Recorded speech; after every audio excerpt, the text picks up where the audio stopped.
भीमनगरी महोत्सव 2023 के सम्मान समारोह में विशिष्ट अतिथि बतौर शामिल हुए सपा के राष्ट्रीय महासचिव पूर्व सांसद रामजीलाल सुमन ने वर्ण व्यवस्था और हिंदू धर्म पर तमाम सवाल खड़े करते हुए कहा कि भेदभाव, ऊंच नीच, बहुजन समाज का शोषण करने और विशेष वर्ग को विशेष अधिकार देने वाला धर्म नहीं चाहिए। देश बाबा साहब द्वारा लिखित संविधान से चलता है।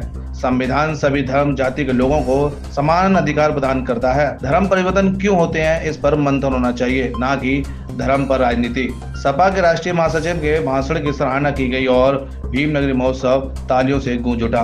सबसे सबक सीखो, इतना नुकसान हुआ व्यवस्था से हमारे देश में। ये खालड़ा का मैदान, फतेहपुर सीकरी का मैदान, या बाबर राणा सागा की लड़ाई हो रही थी। किसान हल चला रहे थे। लोगों ने पूछा, यार ये बाबर राणा सागा की लड़ाई हो रही है और देश की इज्जत दांव पे तुम हल चला रहे हो। किसान ने जवाब दिया, यार हमारे देश में तो वर्ण व्यवस्था है, ब्राह्मण, क्षत्रिय, वैश्य, शूद्र, कोई राजा बन जाए हमें तो हल ही चलाना है। वियतनाम जैसा छोटा देश अमेरिका से लड़ता रहा, वहां जाति नहीं थी, भाई बढ़ता तो दूसरे भाई के हाथ में बंदूक होती थी, मां मरती तो बेटी बंदूक उठाती थी। इस वर्ण व्यवस्था ने इतना नुकसान किया हमारे देश का और इसके बाद भी लोग सबक सीखने को तैयार नहीं। आज यही निवेदन, यही आग्रह मैं आप लोगों से करना चाहता हूं। बड़ा चर्चा चल रहा है धर्म परिवर्तन का। भाई ये पूछो इन लोगों से कि जो तुमने मंदिर के दरवाजे बंद कर दिए तो कोई मस्जिद में चला गया, तो कोई गुरुद्वारे में चला गया, तो कोई चर्च में चला गया। अपने देश से पूछाओ कितना अन्याय किया तुमने, मंदिरों के दरवाजे बंद कर दिए। और एक आदमी ने, महात्मा गांधी, स्वामी विवेकानंद, दोनों ने यह कहा कि हिंदू धर्म अगर समानता का धर्म नहीं बन सकता तो हम चाहेंगे धर्म नष्ट हो जाए। अपने दिल से पूछो, इस देश में धर्म परिवर्तन कैसे हुआ?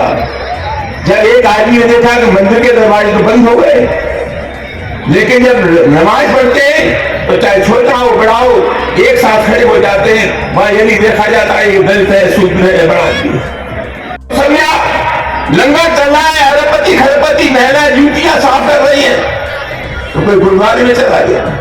तुम्हारे कर्मों की वजह से धर्म परिवर्तन हुआ हमारे देश में, तुम्हारे व्यवहार की वजह से हमारे देश में धर्म परिवर्तन हुआ। अपने दिल से पूछो क्यों हुआ धर्म परिवर्तन? रात का इंतजार कौन करे? रात का इंतजार कौन करे? आजकल दिन में क्या नहीं होता, और कुछ तो मजबूरियां नहीं होंगी, यूं कोई बेवफा नहीं होता। तुम्हारे आचरण के चलते इस देश में धर्म परिवर्तन हुआ। याद रखना, अपना मिजाज बदलो, आपके मिजाज बदलने से धर्म परिवर्तन रुकेगा। जो आचरण है वो आचरण नहीं सुधरा तो इस देश में धर्म परिवर्तन रुक नहीं सकता। और आपसे मैं बहुत विनम्रता के साथ कहना चाहता हूं कि हालत यह है, रोज अखबारों में छपता है भारत विश्व गुरु बन जाएगा। रोटी कहते हैं हमारे देश में कम होगा।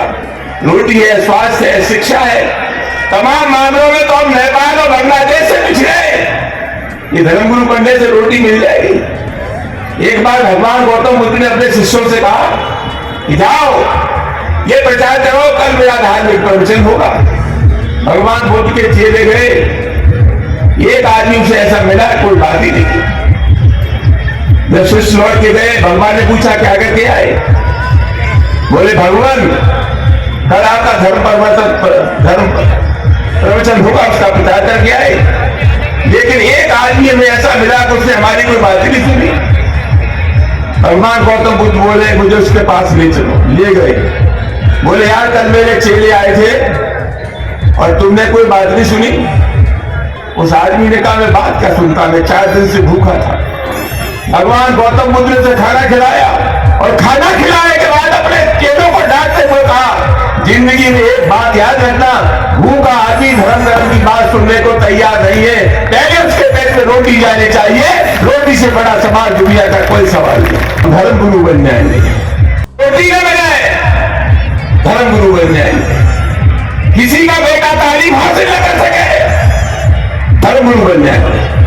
ये तो काम हमारे देश में हो रहा है, ये कोई अच्छा काम नहीं हो रहा है। और अंत में मैं आपसे निवेदन करना चाहूंगा बहुत विनम्रता के साथ, आज कुछ लोग आरक्षण को समाप्त करने में लगे। ये सरकारी जो उपक्रम है, पब्लिक अंडरटेकिंग है, मोटा मोटा सरकारी कारखाने हैं, जब शुरू हुए, पंडित जवाहरलाल नेहरू देश के प्रधानमंत्री थे, तो पंडित जवाहरलाल नेहरू ने कहा कि ये मंदिर है। पंडित जवाहरलाल नेहरू से लेकर के अटल बिहारी वाजपेयी के जमाने तक जितने सरकारी उपक्रम बने, सब प्रधानमंत्रियों ने सरकारी उपक्रमों को, सरकारी कारखानों को बढ़ाया। ये अकेली सरकार ऐसी है जो सरकारी उपक्रमों को खत्म कर रही है। और याद रखना, जिस तरह कोई कारखाना सरकारी हाथ से टाटा बिरला, डालजी, अंबानी के पास पहुंच जाएगा, उस दिन आपका आरक्षण खत्म हो जाएगा। ये आरक्षण खत्म करने की साजिश हो रही है। आज उसके खिलाफ लड़ना है। कुछ लोग जिन्होंने संविधान की कसम ली है, संविधान की कसम, संविधान में तो हमारा धर्म निरपेक्ष है, संविधान की कसम भी लोगे और ये भी कहोगे कि हिंदू राष्ट्र बनेगा। हिंदू राष्ट्र पहले था। हम तो सामाजिक सद्भाव के प्रतीक हैं।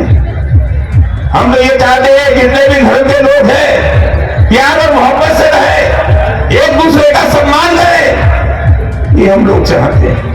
कोई आजादी का मतलब है नहीं। और वही हुआ, आजाद हिंदुस्तान में दौलत रही, लेकिन दौलत चंद महलों में जाकर के कैद हो गई। देश की संपत्ति पर चंद लोगों का कब्जा रहा। कमजोर वर्गों के साथ, दलितों के साथ इंसाफ होना चाहिए, वो इंसाफ हमारे देश में नहीं हुआ।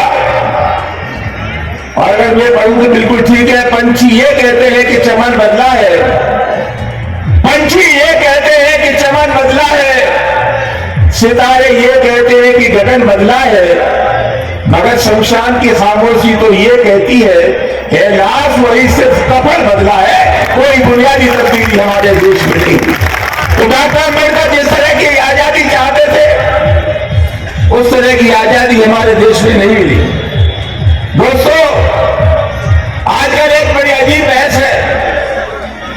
कोई धर्म ग्रंथ लिख दिया, इसको अपने आप में प्रूफ नहीं है। कोई साहित्य है, कोई किताब है, कोई लेखक है, कोई ग्रंथ है, पहले उसको विज्ञान की कसौटी पर खड़ा उतारो।